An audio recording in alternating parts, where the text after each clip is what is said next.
No, ahora sí. Comparto pantalla. Sí. No.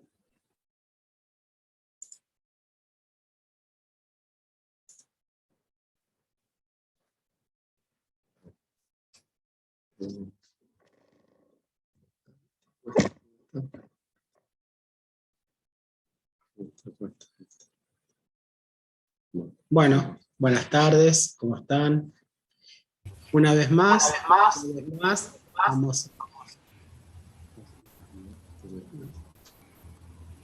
estamos reunidos acá en Francisco Javier y hoy vamos a hablar de la moral cristiana. Y vamos a cerrar los ojos, a pensar un poquito sobre quién nos va a querer decir este tema. ¿Qué nos quieren decir los espíritus sobre este tema? ¿Qué decodificó Kardec sobre este asunto? Pedirle a nuestro mentor, a Francisco Javier, a todos los espíritus que están cerca nuestros, a nuestros guías, que nos ayuden a entender un poquito más con cada clase, con cada aprendizaje, y que podamos cada día tener más apertura de conciencia y entender cuál es la doctrina en la cual estamos inmersos. Damos gracias porque hoy podemos nuevamente estar juntos y poder llegar a un entendimiento.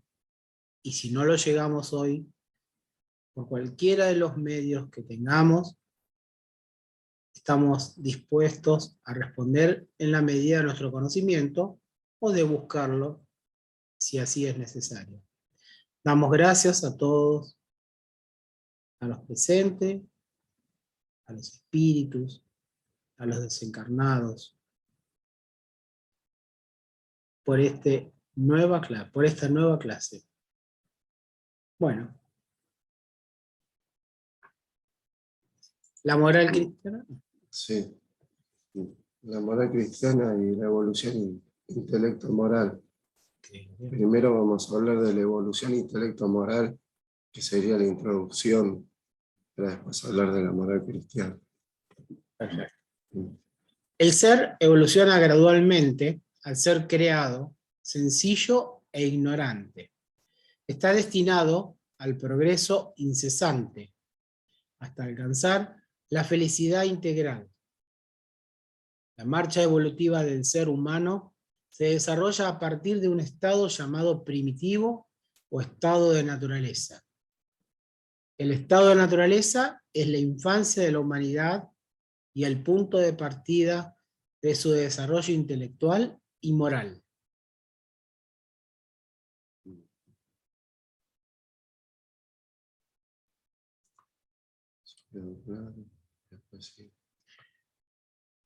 El progreso intelectual se produce cuando, a través del uso libre albedrío, el ser humano ejercita su inteligencia, la ignorancia camuflada por la fuerza e ilusionada por la falsa cultura.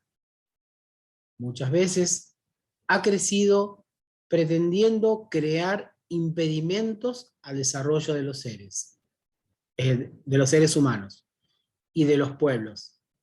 Inevitablemente, él altera el aspecto y la constitución de lo que encuentra ante sí, y despliega recursos fomentando la belleza, la tranquilidad, el bienestar y la dicha. Acá, resumido, está explicando que nacemos sencillos ignorantes, ni buenos ni malos. Partimos de una base de cero, y en la medida que vamos creciendo al principio, las sensaciones son fuertes. O sea, ignoramos todo al principio. Y como los chiquitos que quieren todo ya, y nosotros en estado espiritual somos chicos, al principio queremos todo ya y después vamos adquiriendo experiencia de ver, esto que lo hice de esta forma no me dio resultados, o los resultados que me dio no me sirvieron para ser feliz. Bueno, de esa manera vamos practicando y, y así vamos desarrollando con prueba y error el desarrollo de las virtudes. Y el desarrollo de las virtudes nos provoca tranquilidad, bienestar, dicha. Y ahí, El progreso moral, que está basado en el cumplimiento de la ley de Dios, da al ser humano las condiciones necesarias para distinguir el bien del mal. Como sabemos, el ser se desarrolla a sí mismo naturalmente, pero no todos progresan simultáneamente o del mismo modo. Se produce entonces el hecho de que los más adelantados ayuden a progresar a los otros por medio del contacto social. mantiene una razón productiva que vivamos en sociedad, y es para poder ayudar a los que lo necesitan y ser ayudados por los que saben más que nosotros. Es la ley de solidaridad, es una de las virtudes. Por el libre albedrío elegimos de qué manera evolucionar. Hay veces que sabemos lo que está mal, igual lo hacemos porque tenemos como la esperanza de, y si no es malo, la paso mejor. Y así uno va eligiendo el camino que quiere hacer. Cuando uno se equivoca y no sabe qué decisiones tomar, gracias al contacto social, siempre tenemos a alguien que nos da un consejo, una ayuda. Y vamos progresando así.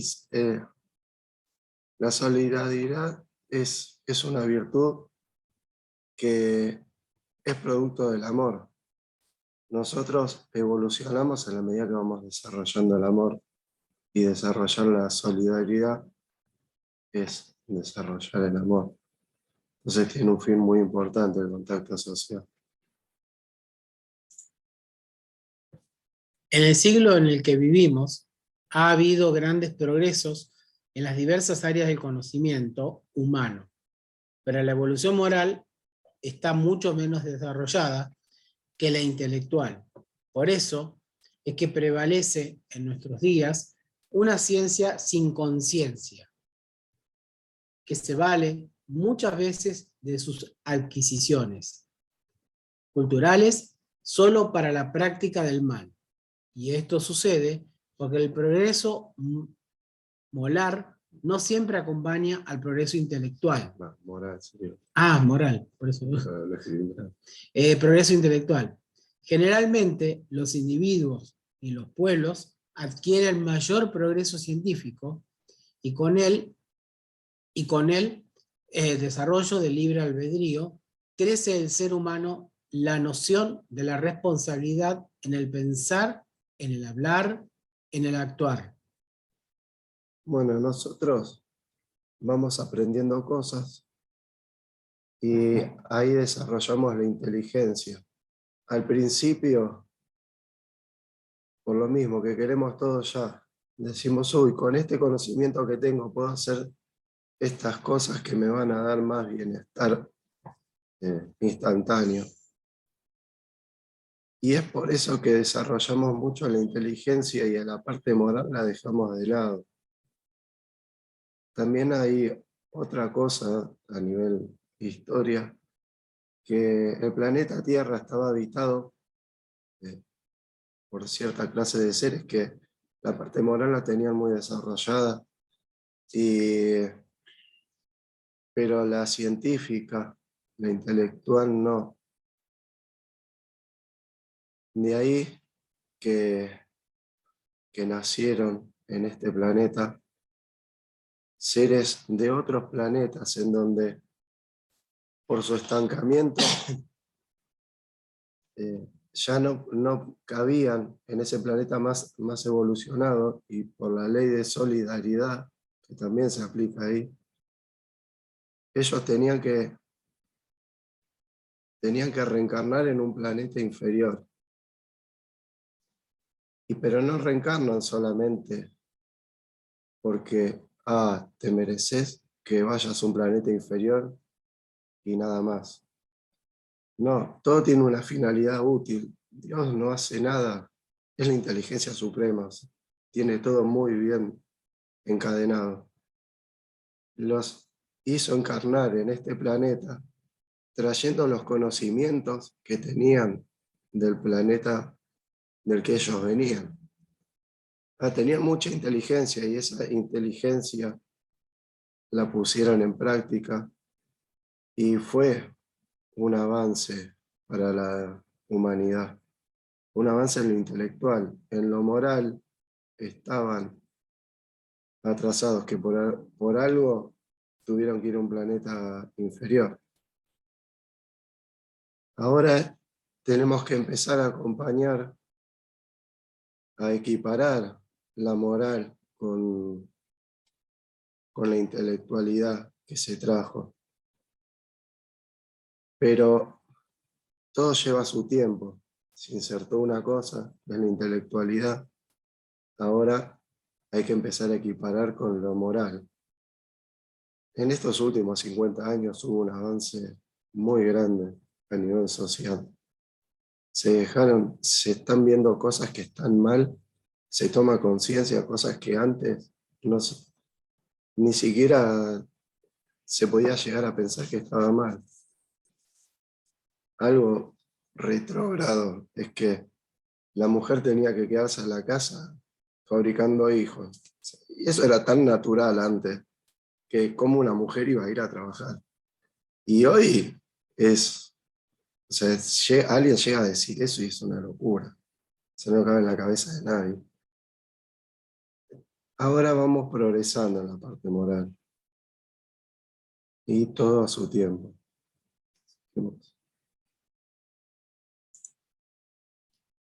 Debemos tener en cuenta, entre tanto, que hay dos grandes obstáculos para la marcha evolutiva del ser: el orgullo y el egoísmo. Cuando consultó a los espíritus respecto a este tema, Kardec recibió de ellos los siguientes esclarecimientos. A primera vista, parece que el progreso intelectual multiplica la actividad de aquellos vicios, el orgullo y el egoísmo, desarrollando la ambición y el gusto por las riquezas que a su vez incitan al ser a emprender investigaciones que esclarecen su espíritu. Así es que todo se encadena en el mundo moral como en el físico, y que del propio mal pueden hacer el bien.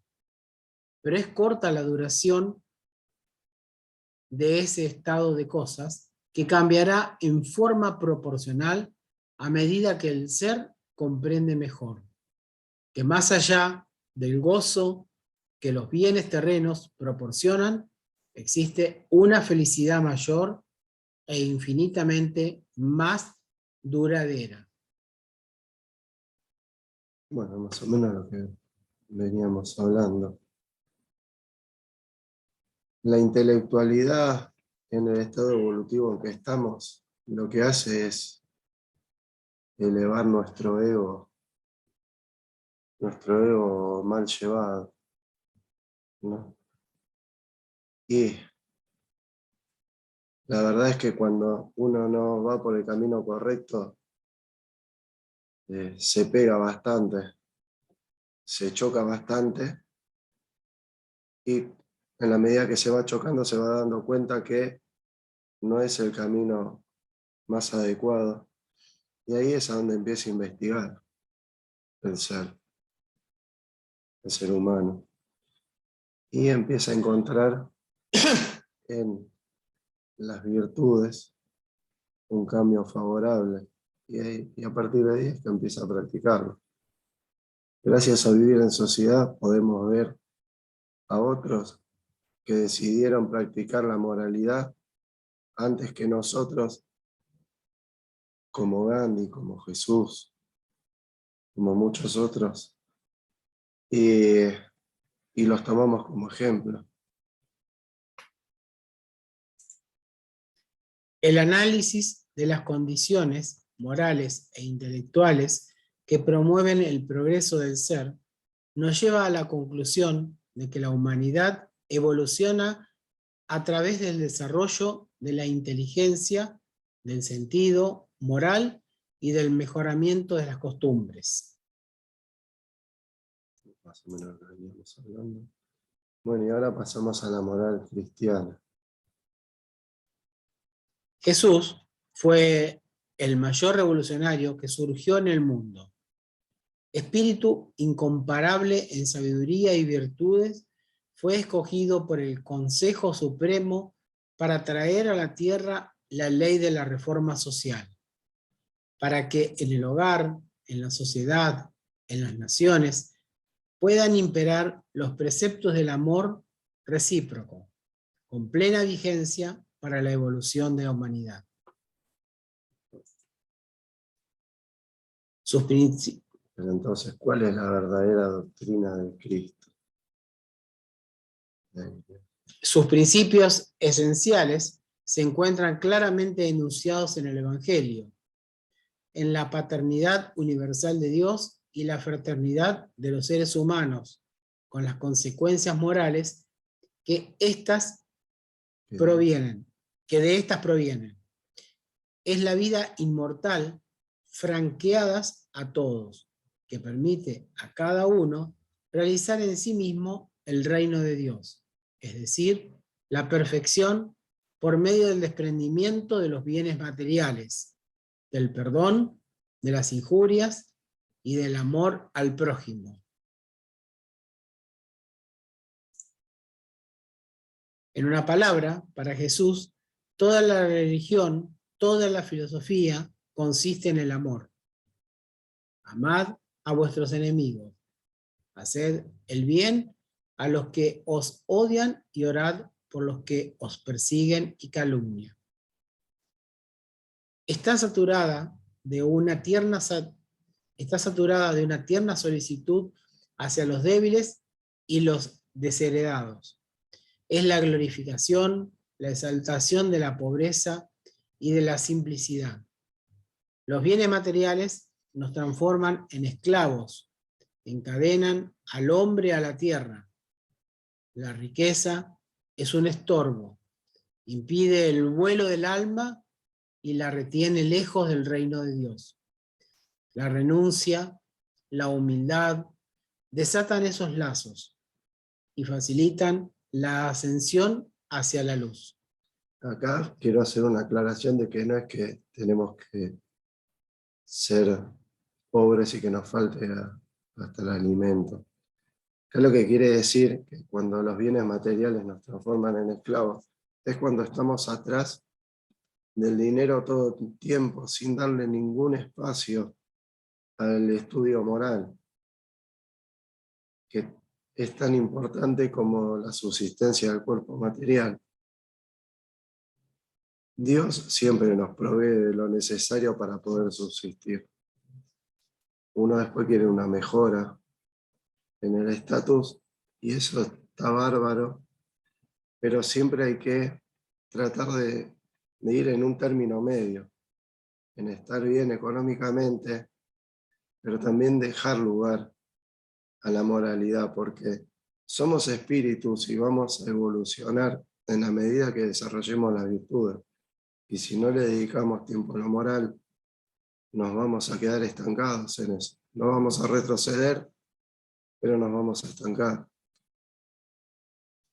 Bueno, como dice acá, impide el vuelo del alma y la retiene lejos del reino de Dios.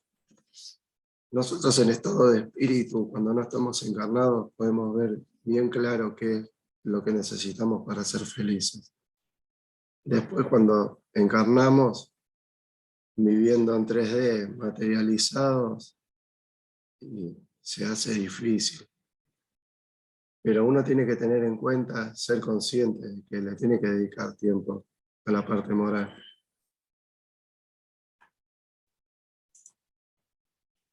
Toda la moral de Jesús se resume en la caridad y en la humildad, es decir, en las dos virtudes contrarias al egoísmo y al orgullo. En todas sus enseñanzas destaca esas dos virtudes como las que conducen a la eterna felicidad. El orgullo y el egoísmo, he aquí lo que no se cansa de combatir, y no se limita a recomendar la caridad, la coloca claramente en términos explícitos, como la condición absoluta de la felicidad futura. El orgullo y el egoísmo, el orgullo de decir como que uno se siente, todo lo que tengo me lo merezco. Sí, si uno lo tiene, se lo merece. Pero, ¿de qué manera se evoluciona? Haciendo caridad, no estoy hablando de lo material tampoco, solamente. Desarrollando las virtudes como la paciencia, la tolerancia, la ayuda a alguien de la manera que sea. Pero si uno es orgulloso de sí mismo y decir yo soy superior, como que sintiéndose un ser superior al resto, y ahí ya se está estancando. Y el egoísmo, no dar de lo que a uno le sobra, ni siquiera un consejo a veces, porque uno como que dice egoísta, lo interpreta con lo material, lo relaciona. Hay veces que uno es tan egoísta que dice, ni siquiera me voy a tomar 5 minutos en explicarle a este tipo cómo es que se hace. Y ahí ya no estamos desarrollando las virtudes, al contrario, nos quedamos totalmente estancados. Por eso es que es importante la caridad y la humildad. Ser humilde de decir, lo que yo tengo que agradecerlo, y lo que puedo ayudar a otro, lo voy a hacer con una palabra de consuelo, con paciencia, nada más. Seguimos. La práctica de la caridad significa benevolencia para con todos, indulgencia para con las imperfecciones de los otros, perdón de las ofensas. La caridad, según Jesús, no se restringe a la limosna, abarca todas las relaciones con nuestros semejantes, sean inferiores, iguales o superiores a nosotros. Esta nos prescribe la indulgencia porque la necesitamos para nosotros, así como nos prohíbe que humillemos a los desafortunados.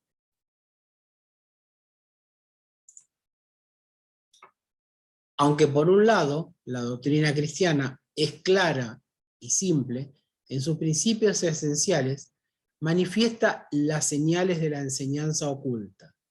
Muchas veces Jesús habla por medio de parábolas. Esto se debía a que no todos poseían la suficiente evolución espiritual para aprender las verdades evangélicas en toda su profundidad. Su pensamiento, habitualmente tan luminoso, se sumerge a veces en una relativa oscuridad. Entonces, no se percibe más que los vagos contornos de una gran idea disimulada con un símbolo. Jesús eligió también las palabras que, en la medida que el ser humano va evolucionando moralmente, le va encontrando un significado superior. Están tan perfectamente puestas cada palabra, cada oración, que van a pasar 500 años más, 1000 años más, y le vamos a ir encontrando un sentido superior a esas palabras. Eso es increíble para mí.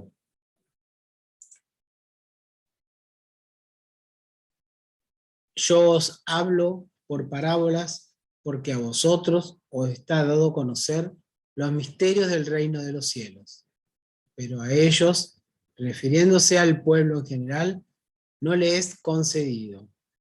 Mateo 13, 10 y 11. Es lo que, más o menos lo que dije recién. En la medida que vamos evolucionando moralmente, le vamos dando significado.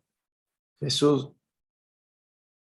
en sus parábolas, las personas que lo seguían podían llegar a interpretar de una manera más completa o no, pero podían llegar a interpretar qué era lo que quería decir en sus parábolas. Y el pueblo en general no le entendía nada y lo llegan a malinterpretar hasta como un insulto.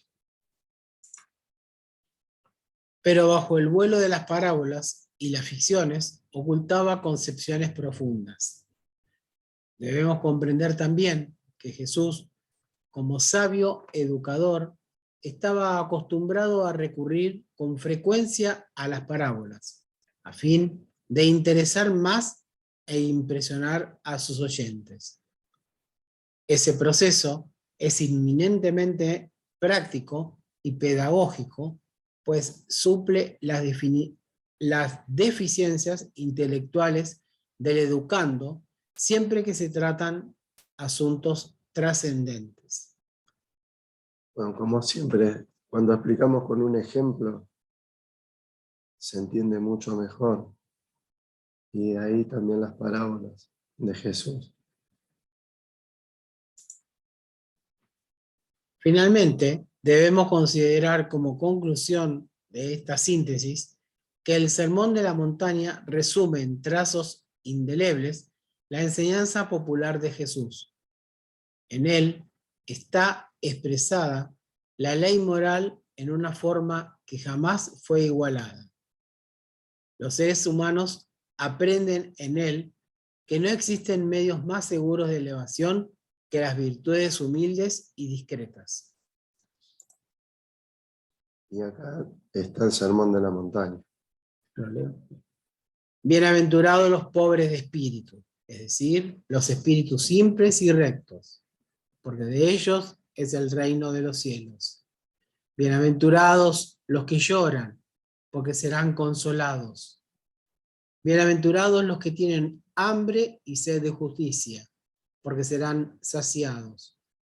Bienaventurados los que son misericordiosos, porque alcanzarán la misericordia. Bienaventurados los limpios de corazón, porque esos verán a Dios. Si nosotros aplicamos lo que dice acá, ya tenemos para varias encarnaciones de práctica, nada más que con esto. Y varias encarnaciones, ni siquiera una.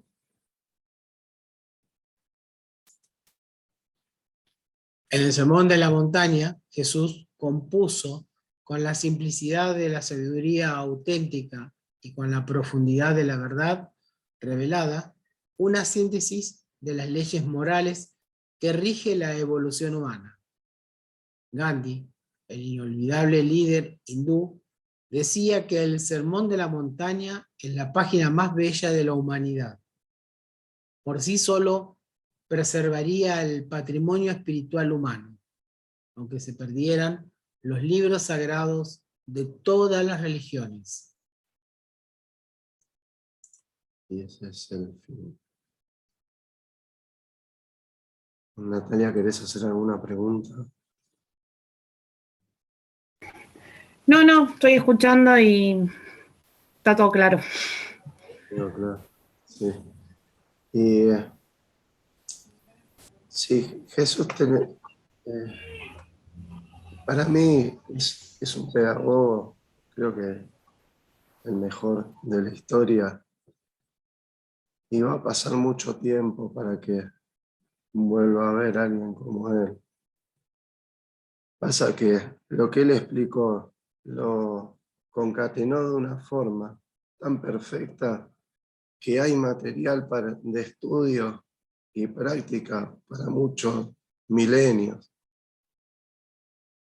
Vamos a tener que evolucionar mucho para que venga él de nuevo, explicando otras cosas que hoy ni siquiera se nos pasa por la mente que pueden llegar a existir. Porque nosotros conocemos las virtudes que conocemos en este mundo, pero hay virtudes en otros mundos superiores que nosotros no tenemos ni idea de que existen y cómo es que pueden llegar a existir.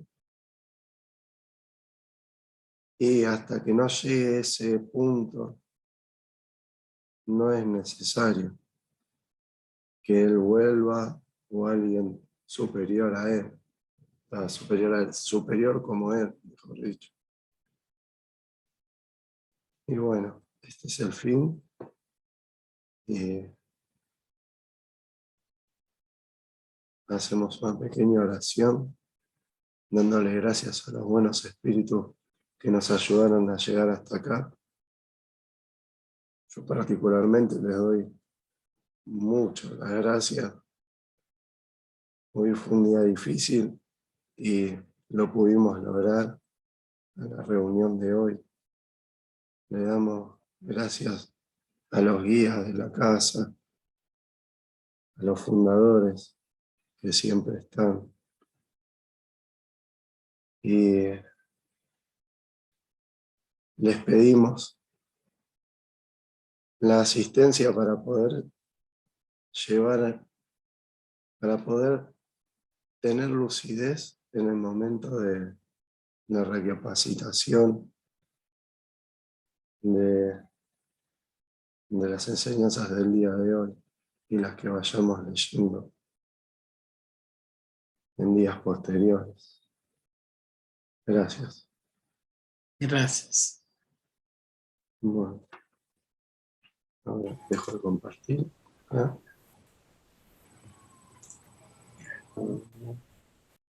Grabación.